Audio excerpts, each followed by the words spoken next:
Hello, my friend. We are super excited to be starting our Godfather of Network.com podcast.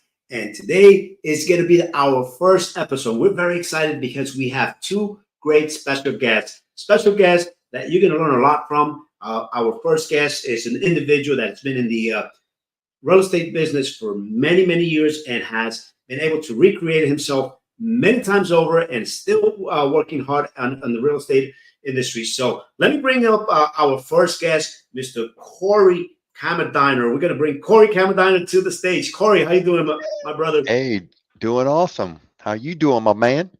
Oh man, fantastic, man. Very excited. Just letting everybody know this is our first podcast. We're starting strong. And today I told them we have two special guests, one being Cory Kammerdiener, an individual that's been in the real estate industry for over 20 years. And today we're going to talk all about the power of connections. And we're also going to talk a little bit about how Cory has been able to reinvent himself, if you will, in the industry, in the real estate industry. As you know, that is an industry that is ever changing. Well, a lot of the industries are always changing, right, Cory? Always changing. And if you don't change with it, then you will get left behind. There you go. If you don't change with it, you'll be left behind. We also have another great individual. He's an individual that we've been networking and connecting here in the local Houston area for almost not 10 years or over 10 years. That's our good friend, Carl Scott. We're going to bring him into the stage. Carl, are you there? I'm here. I'm here. I'm glad to be here. And on the Godfather of Network late night show. Late night show, podcast, however you want to call it, right? Yeah, man, we're super excited, man. Thank you for being on. Thank you for being here. The first thing we want to do is we want to start talking a little bit about who is Cory Kammerdiener. Then we want to talk a little bit about who is Carl Scott. What do you guys do? What is it that you guys do? How you serve our local community?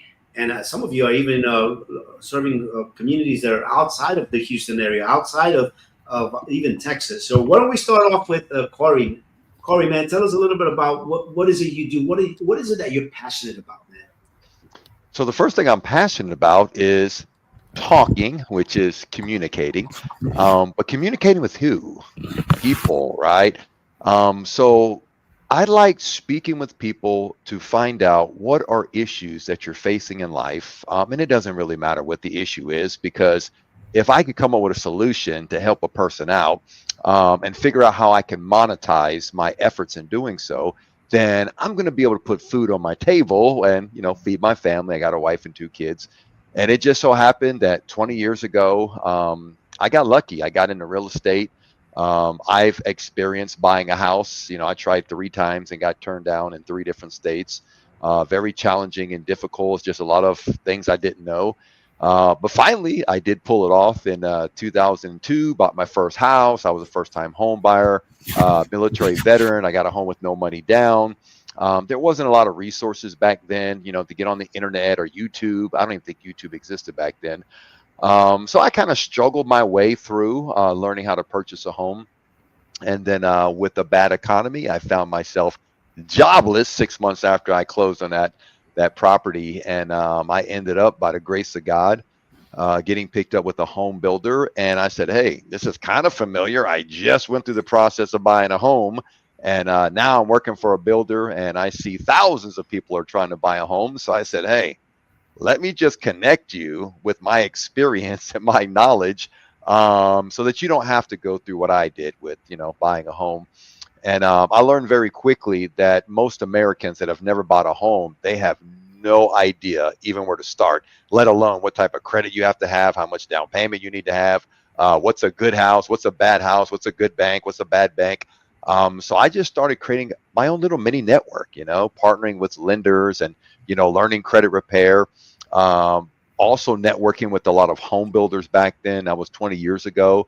And I just became a connector. Hey, if you're looking to buy this type of house in this area, this size, this price range, you need help with credit, you need help with down payment, let me give you all my connections and resources that I've compiled so that you don't have to go out there and start from zero. And that's what I've been doing for more than 20 years, 2 decades, is just building my massive network of resources, building relationships, and just, connecting people. And that's what the definition of a broker is, right? You're connecting a buyer with a seller, and if they come to a mutual agreement that everything is fair on both sides, then they're going to have a transaction. And because I help facilitate it, then somebody's going to write me a check, and then I'm going to be able to keep my lights on in my house. So pretty much that's what I've been doing, Mr. Pablo, in a nutshell. That is fantastic. The way that you put it, being a broker is actually being a connector of people, building that community. And I guess in everything we do, it's all about building relationships. It's all about building that community. And talking about being a connector of people, we have our good buddy here, Carl Scott. Man, he is. I always call him the networking cop, the networking connector of people, COP. So, having said that, Carl Scott, tell us a little bit about who is Carl Scott. What is Carl Scott doing these days with his resource group and all the networking activities that you've been doing over the past couple of years? And what are you doing now? Well, I think, I wasn't going to do a whole Dun and Brad street walk down the path from inception all the way up until current day. But I'm going to give a little bit more of a breakdown, but in a cliff note, when I talk about the past experiences. I think, for me, connecting people and just being an overall people person has been a part of me from childhood up. And, it's something that over the years, you start to learn how to communicate more and more with people, especially when you have the right intention at heart, and that's to see and build success in other people, identify that success, and then enhance upon it. See how you can be an asset to help other people. And I think that's been pretty much the delivery from myself, from childhood up all the way up until, I'm not saying my age, but it's today, the current day, right? But so as far as things done in the past, I've had the liberty to do these things as far as connecting with people in various careers over the lifetime. Some of the key ones have been with for a long period of time, and this may show the age a little bit, but multiple changes instantly. We worked with MCI for a good period of time. It's about 3 to 4 years of doing nothing but, Pablo and Cory, more B2B and B2C.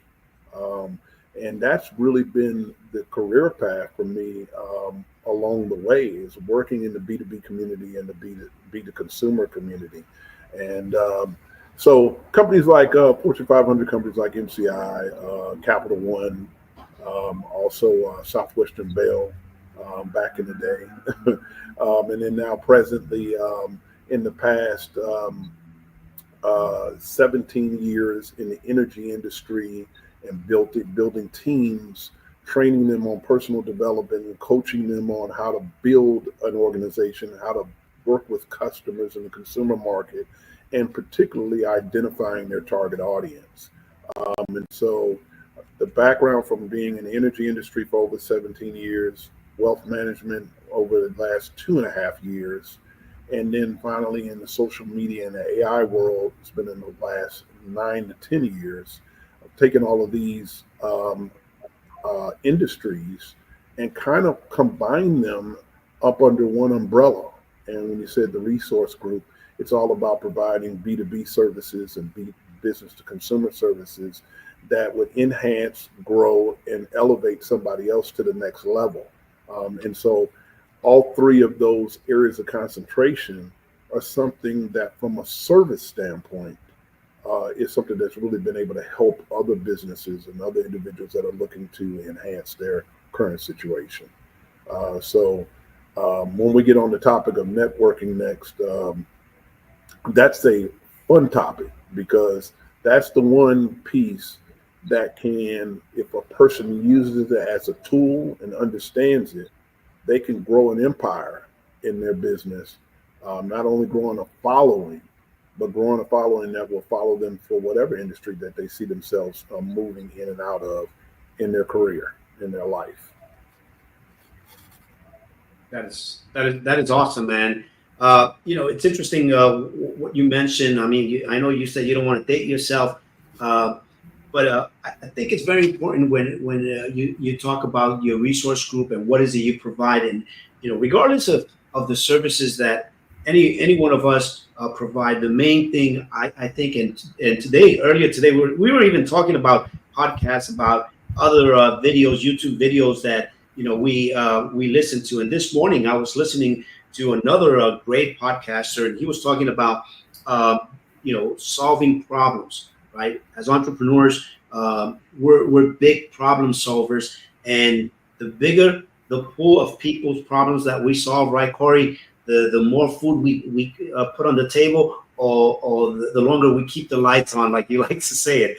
And having said all that, what we want to do now is jump into the next the topic that we wanted to really share with our audience, which is one that we're all passionate about, because I think we have, I guess, one way or another, have mastered this art of networking. A lot of people believe that networking is difficult, or other people might think networking is very easy.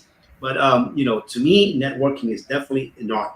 It's an art because there's a process. There's a process to the madness, if we could say that. So as we go into this topic of networking, we want to focus more on the power of connections, right? How powerful is making connections? And I know, Cory, you've been in the real estate industry, but let me start with you and asking you a key question. How important is to build those connections, and not just building those connections, but truly building those relationships. So in real estate, how important has that been? Oh, it's been vital. When I get a client who wants to purchase a home, and particularly they want a brand new home for many reasons. I'm only one guy, right? And there's hundreds of home builders out there, right? And the thing is, if I need to connect them to the right product, how in the world am I going to have the time and have all the knowledge in my head to know every single house that's being built and available for sale? So one of the things I do is I connect with the salespeople that work for the builders. And here's what I do. I say, listen, here's my business card. Every house that you have that's completed, that's ready for sale, to include the special incentives on it, I want you to email the list to this one email address, and it's called corporate team at newhomeprograms.com, which is it's a distribution list with all my sales team, right? So in a day, we can receive 15, maybe 20 emails of lists from homes covering 9 counties. And when we get those lists, we automatically know, hey, I have a buyer who is looking for something specific that these builders have to offer. So instead of me trying to get out there every day and learn what's available, I have my connections sending me detailed lists every day. And the great thing about them doing that is when you operate a CRM, which is a client relationship management software, which keeps me connected to thousands of people in my database, I'm able to take those special deals that builders are offering, and I can see what's available, and I can match it to my database, and I can just start calling the clients in my database, or I can shoot an email out, right? So I'm just taking information that the home builder salesperson gave to me, and I am pushing it out through my database, and I'm connecting that property and that builder's information to my client. And then my client calls me and says, hey, that property you just found for me, I want to go take a look at it. Well, here's the thing, I didn't find it for them. Somebody else had it available, and they just sent it through me. I'm just a pass through, right? So I believe that when you are a connector, you're just a vessel, you're just a pass through point of connecting individuals. And honestly, that's where I see the value at, right? Like, why would somebody want to give me money for a service if they could do it on their own, right? So my value, it comes into play by being a connector that's going to allow information to pass through to two separate parties.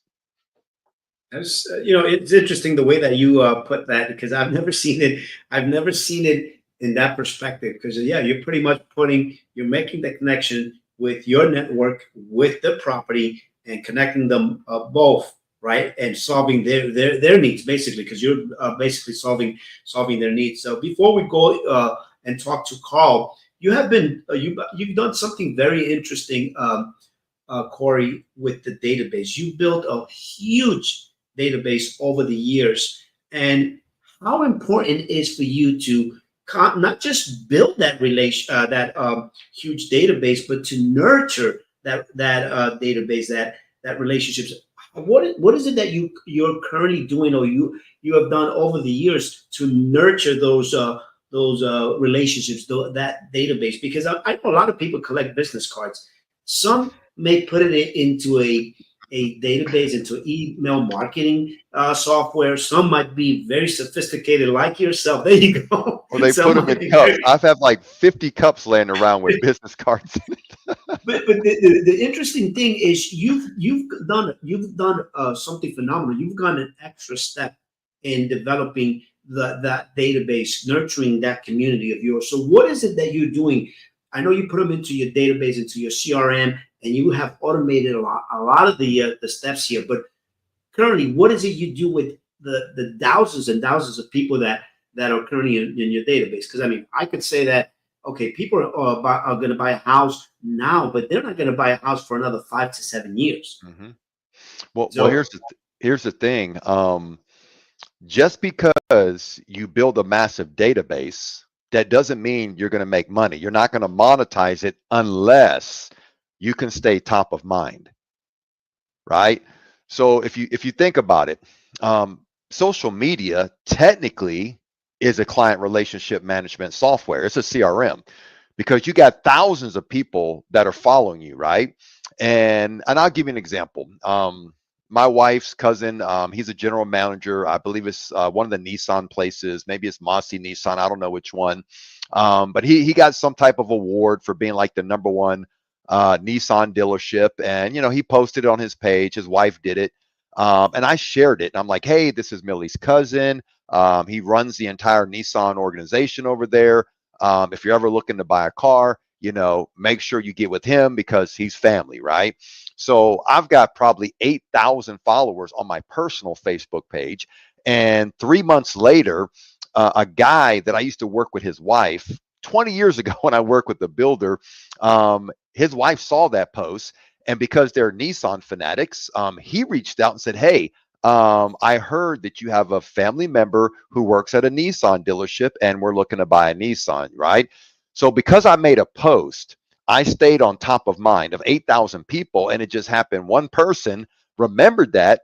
And again, I was the pass through, right? He came through me. I connected him, to my wife's cousin, and he went and bought a Nissan. Funny thing is, 30 days prior to that, someone else was on Facebook, and they were talking about a Kia Telluride, which I had just bought one from Cowboy Kia here in Conroe. And they were complaining on Facebook, and narrowing it down between a Honda and a Kia. But they needed a salesperson that was trustworthy that could do this because this young man's mom was going to go in and buy in cash. So I said, hey, mhm. I got a guy. He just sold me the Telluride, and this guy's uncle owns Cowboy, right? So I just said, let me be the pass through. Let me connect you. And like within 48 hours, his mom went in there, bought it in cash. So the thing is, it's not simply just having a bunch of names, phone number, and email addresses. You got to keep in contact with these people. And it can be, through text message drip campaigns, auto program like, hey, this is Cory Kammerdiener. Just checking up on you. If there's anything you need, I'd love to chat with you. Click on my callback link. Let's schedule a call. Let's catch up. I send out hundreds of these things daily. And the thing is I got to always come with something of value, right? So this is why we branched off into mortgage and life insurance and annuities and property casualty insurance. Because when I do get that person on the phone, I am going to say, hey, listen, I'm the pass-through guy and I like solving problems. Where are you having issues in your life? Tell me what's going on, because maybe I have a solution through the network that I've been building for 20 years that maybe we can take care of you. Wow, interesting.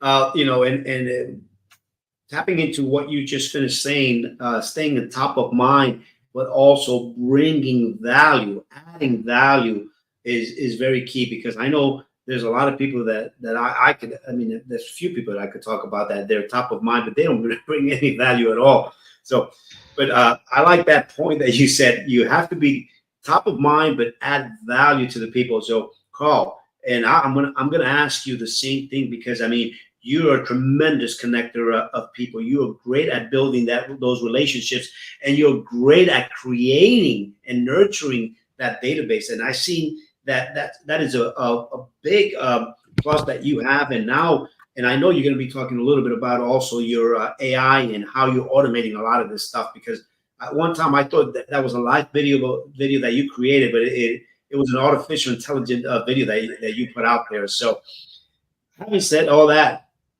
Carl, why don't you tell us a little bit about how you're taking advantage of those powerful connections and nurturing your database, and now, of course, with technology, what are you doing in order to be out there and staying top of mind?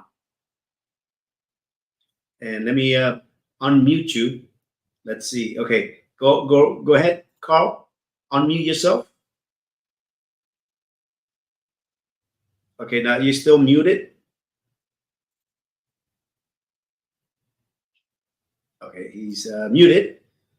Try to see if you could unmute yourself, Carl. I'm unmuted, but can you have me come in off of backstage? I went to mobile. Yes, sir. I'm on mobile device, so it'll be a little easier. There we go. Okay, perfect. Can you all hear me pretty clear? Yep. We can hear you loud and clear. Okay, excellent. Well, first off, I done a lot of networking over the years, and it gets to a point where when you've been networking a long time, you understand that there's some key things that you have to put in place, and you also have to get your head in a mental space so that you can prepare when you're going out to different networking functions, right? Meaning that what is the intention that you are going in with when you go and attend networking events? What kind of intention do you have?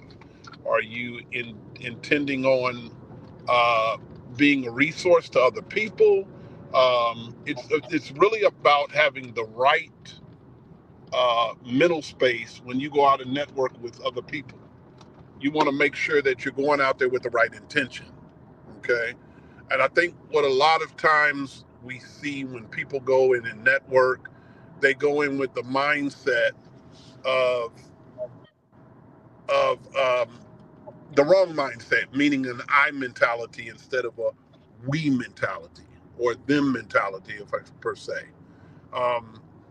If you go in with understanding that you're going in there because you want to say, hey, look, when I go out today, I've got two networking events on my schedule, on my calendar.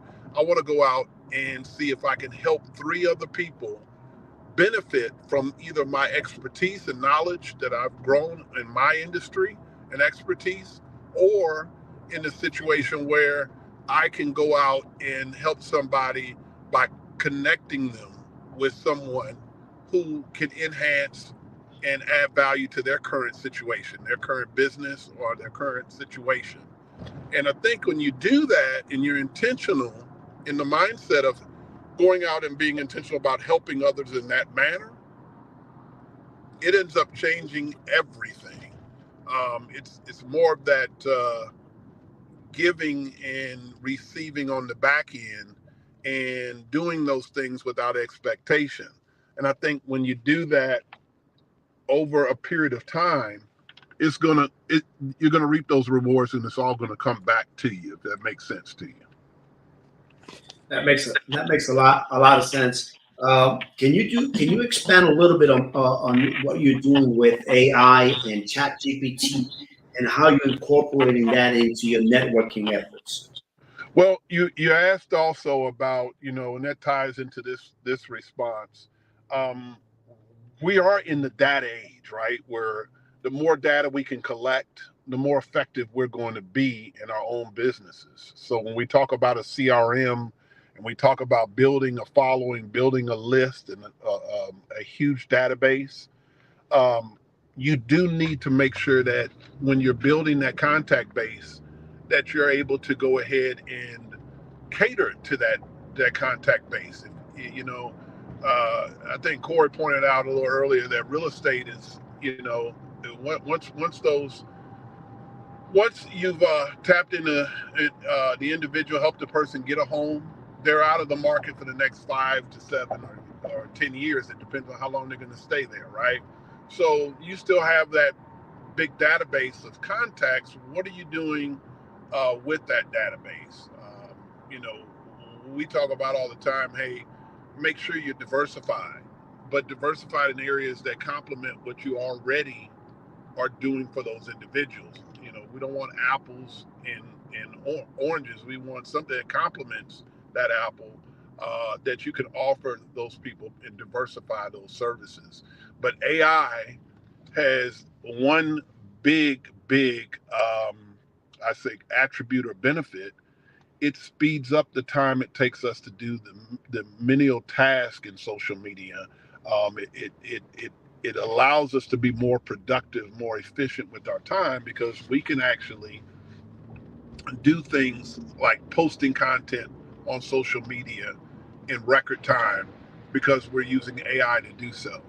Meaning it's coming up with the content, it's coming up with the caption of content, including the hashtags that are most engaging. We don't have to, search out there and find out what hashtags will work to provide the most engagement. AI is solving that for us. AI is also solving what helps us to bring out our creative mindset. Someone was saying, well, if it's doing all of the content for you, doesn't that, deter your creativity? No, it actually motivates you to put in your 2 cents, like go in and edit the content that AI came up with. It motivates you to finish a project because it's already started it for you. It's laid down the framework.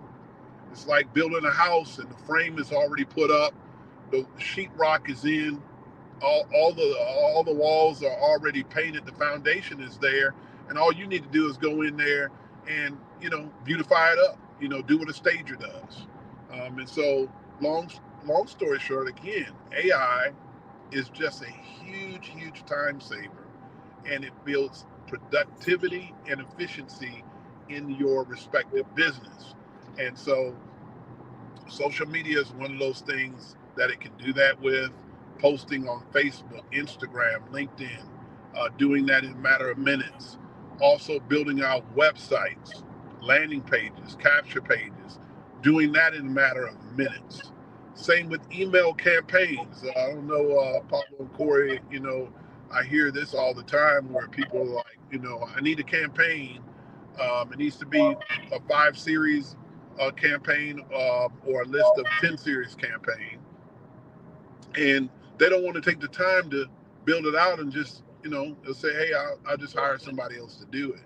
But when you can do that and do it effectively and have a professional campaign series built out and find out it only took you 10, 15 minutes or less, I mean, now you're talking about effective use of your time. And then we don't have to deter that business owner from taking their mind away from what's most important. And that's the day-to-day activities of their business, right? Bringing in the client, going out there and doing business development so that they can attract their clients and bring that in.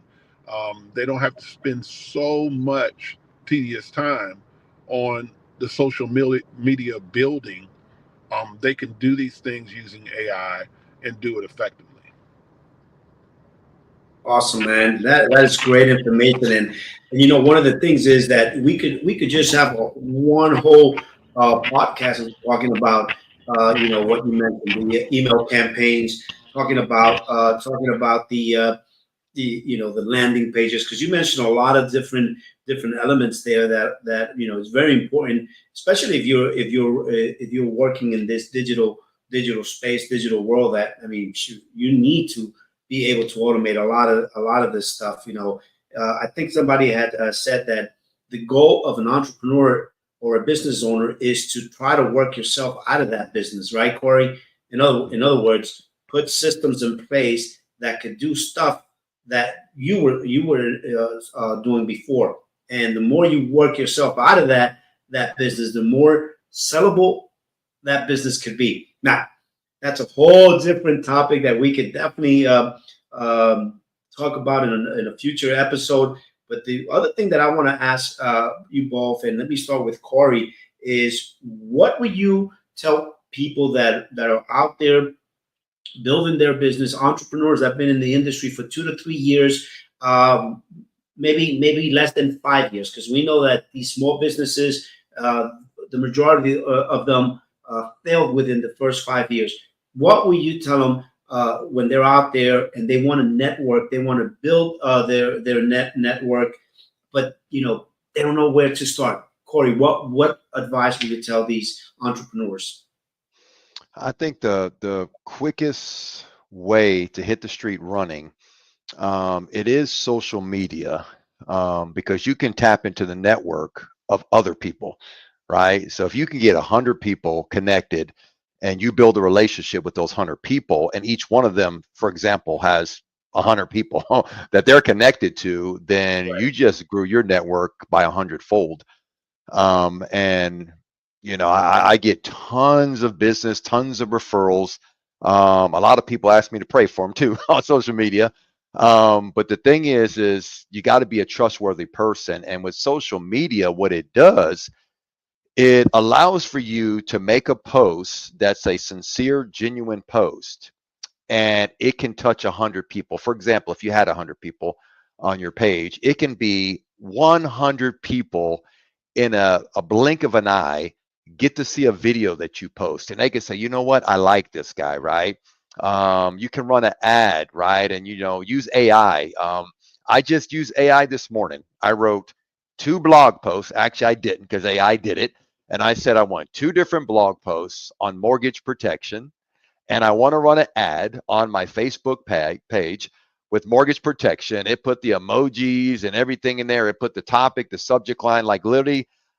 I used Chat GPT-4 in less than, literally, like not even 3 minutes. I cranked out 2 blogs, and I cranked out an ad, sent it over to my marketing person and said, make this into a blog, upload it to our website, and then upload it to our YouTube, page. So if you're like, hey, I know I can get on Facebook, but I don't know what to post, right?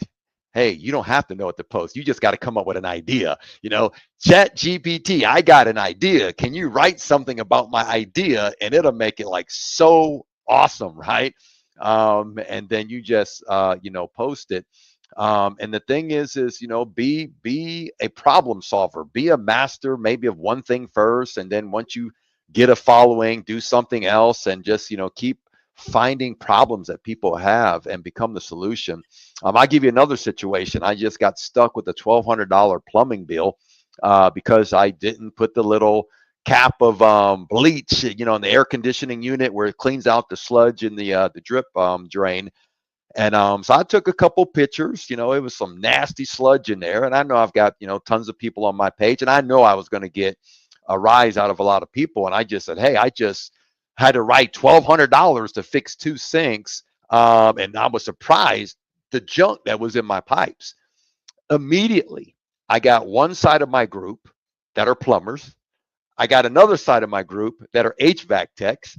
And then I got a massive group that owns house, and they're like, oh my God, I never in a million years thought that this could happen to plumbing. What do I need to do to not have to write a $1,200 check, right? And I'm watching all 3 of the groups on my feed chatting. Hey, buy this from Amazon and use this to clean it. And this is a technique. Don't use bleach because we hear it messes up your AC. So my social media page became the connector of hundreds of people having conversations. How awesome is that? That is phenomenal, and just on something that happened on every day. something Yeah. that actually happened to you. So that's pretty good advice, because you see a lot of people are always afraid to post, because they're like, oh, what would be the best message to put out there? What would be the best thing that I could put out there? And you just put something that happened to you in everyday life. People put videos of cats and dogs and gets tons of likes and followings. Post something that you struggle with, something that happened to you that maybe was bad, and just say, hey, don't be like me, and you know do something that kick me in the butt, and people were like, oh my god, I'm so grateful that you posted that.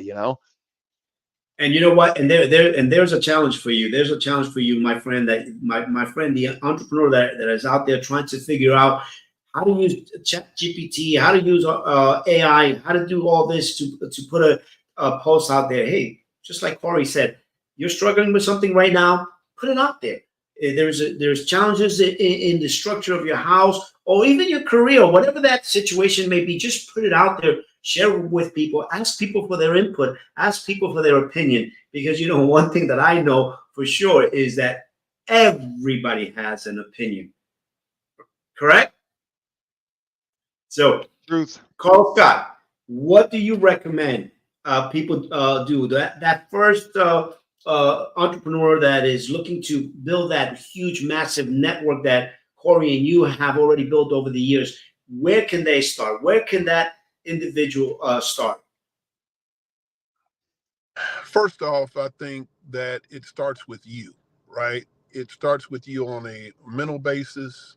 It starts with where your head is at. And it also starts with what your intention is with your business. Are you out here to uh, help someone else? Are you out here to find fulfillment in where you find fulfillment in enhancing your client, your target base? Where's your mindset? First off. Number two, what I found to be a really, really good strategy or way to build your business using networking is understanding that your brand is everything. People buy you before they buy your service or your product. We know that, right? Yes, sir. Yes, sir. They're going to buy you first. And so where AI comes into place in social media and building those relationships, just like Cory talked about, you can hit so many more touch points, and you can hit them right in the heart with personal development and the things that you post and your outreach using social media. But also at the same time, I believe you have to have that online brand presence, and you need the offline brand presence. And how do we do that offline? I think for years, and I know you'll relate to this being the godfather of networking, is that, I'll give an example in a little bit of a quick story of an individual helped train to use networking to grow her brand and grow her audience. She worked for a boutique insurance agency in the Galleria area, and she was one of about 14 to 15 other life insurance agents in her office. The office that she worked out of happened to be a great atmosphere for a events or venues, open houses, networking. The way that their office was laid out, it had the perfect presence for it. So what I ended up telling her to do was to get a little bit introverted, extroverted, and get out of that introverted space, and to stick out amongst all the other life insurance agents in that office. You're going to do something that they're not willing to do, that they're not thinking smarter, but they're thinking harder. They're going and knocking doors and cold calling people and all of that. Great. The biggest thing you can do for yourself is go get a banner. I told her to step inside that banner. You need to be in the banner, head to toe. You need to also have a slogan right next to you that shows that you own that industry. And you know what I'm talking about, Paul, because you've had banners where, hey, I am the Godfather. I'm the Godfather of networking. I own this domain, right? So I told her to have a banner set up like that. Um, she went ahead and got that banner purchased, had the banner up at the front part of the door to the office. She set up, I told her to have a network over breakfast in the morning, so that way when these people come, your base comes, they're going to come in, they're going to see the banner, and the perception in that situation is when they see that banner and they walk in, they're looking for who? Everyone is looking for that main point of contact, and that's that host that's in front of the room. That's who they have their mindset on connecting with, because you are the one providing an atmosphere. You're giving on the front end. You're providing an atmosphere that is very, very inducive, and people they're attracted to, because they're coming there for the purpose of networking their own business and getting their name, their brand out, their service or product out. And guess who's providing that for them? So that's what she did as instructed. She did that. She went ahead and did a networking over breakfast, had on the first event, had somewhere between 25 to 30 guests come out on the first one. And all she did was tap into her existing database, set up, I won't go through the logistics of this, but give you the cliff notes, set up an Eventbrite page, as we all know, set her event together, and those people registered for the event. They showed up early morning, right before their days get started. She had them come in, and they networked for about 30 minutes. After 30 minutes was up, she and her other partner in the office did like a talk, a discussion on infinite banking and why it's so important to have your retirement together, and different types of vehicles that you can use for that when it comes to life insurance, basically. And so from that standpoint, they did that Q&A session going back between her and her partner, and then they engaged the audience by asking questions and topics to talk about. And before you know it, majority of the room was participating and engaging in the discussion. Okay. And at the end of it, as instructed, I said, take them on a walkthrough of the office, because you have an impressive atmosphere. Glass offices, wide open office space. They even had a kitchen, a nook, and flat screen TVs everywhere, and then professional football players on the walls. I'm just giving you a little bit of a visual of it. And if you don't have that in the room, you don't need it. But the point I'm making is you want to take advantage of everything you have. That didn't cost her a dime.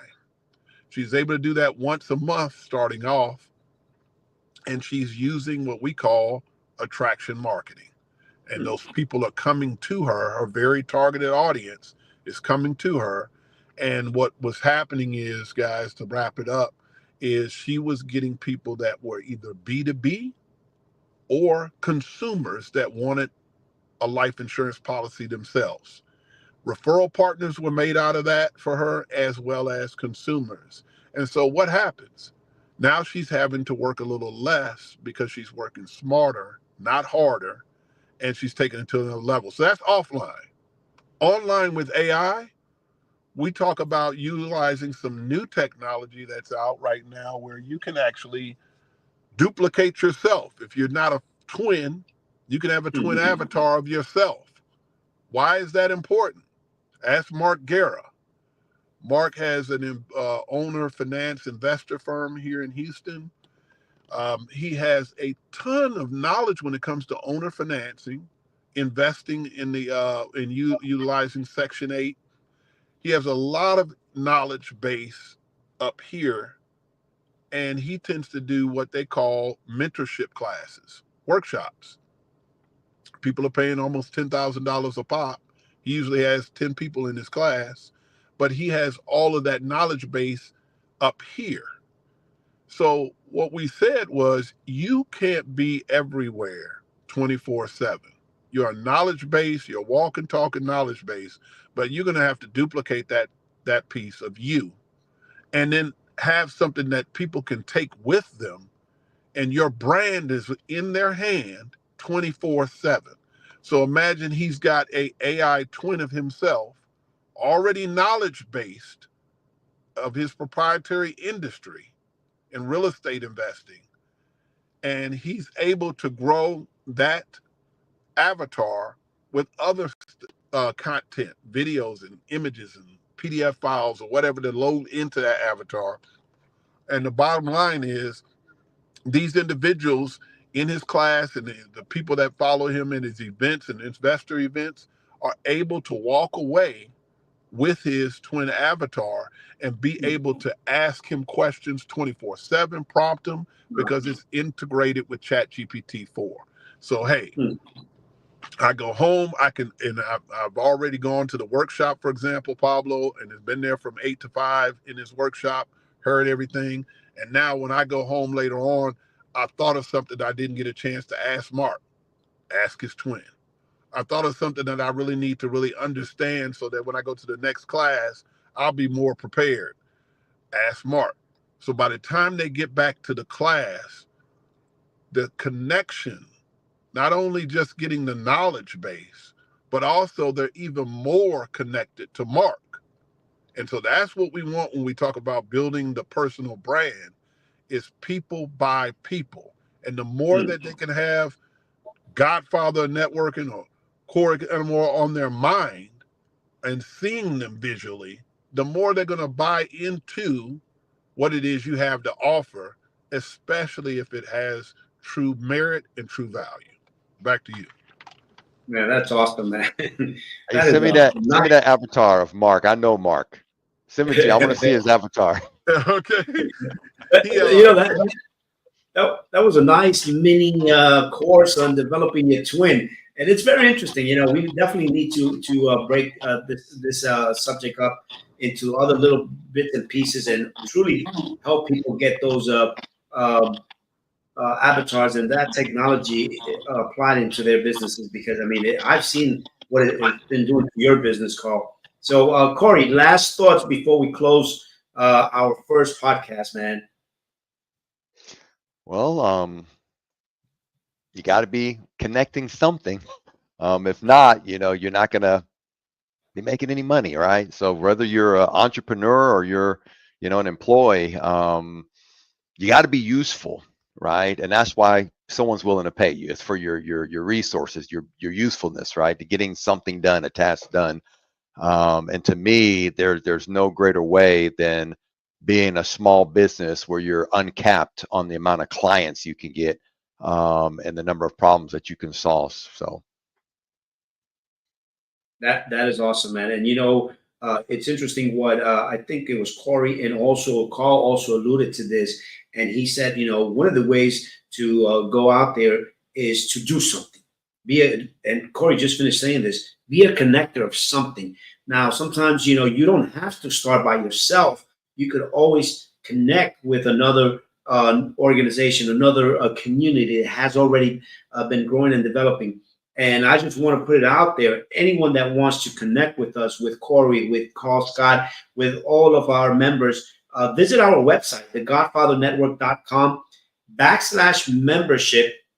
It's going to give you the opportunity for you to inquire about what are we doing with our network. It's not going to let you sign up. That's one thing, because our network is an exclusive network that we want to make sure that, first of all, it's a fit for you and it's a fit for us. We don't want to waste nobody's time. So that's why we have that page there, / the website / membership. So you could inquire about our membership. And again, if you want to be part of our organization, connect with Carl Scott, connect with Cory, connect with myself, because you have to be referred by an existing active member in order to be part of our network. So having said that, I want to thank Cory Kammerdiener for being out here with us this late in the evening. I know he said, I'm going to be home, and if my kids are going to be running around across my background, don't worry about it. Hey, no worries. Good thing we haven't seen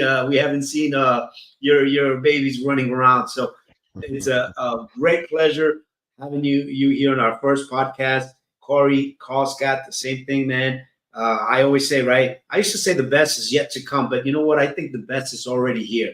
So thank you guys. I appreciate it, and let's make things happen. And like Cory says, let's connect something, but something of value. Let's get value out there. So There you My go. friend, you're out there, the entrepreneur. Let's come together, let's connect, and let's network, and let us help you connect with other connectors. So, having said that, we'll see you next week, same time. Take care. See you at the top Bye-bye. because the bottom is always too low. There you go.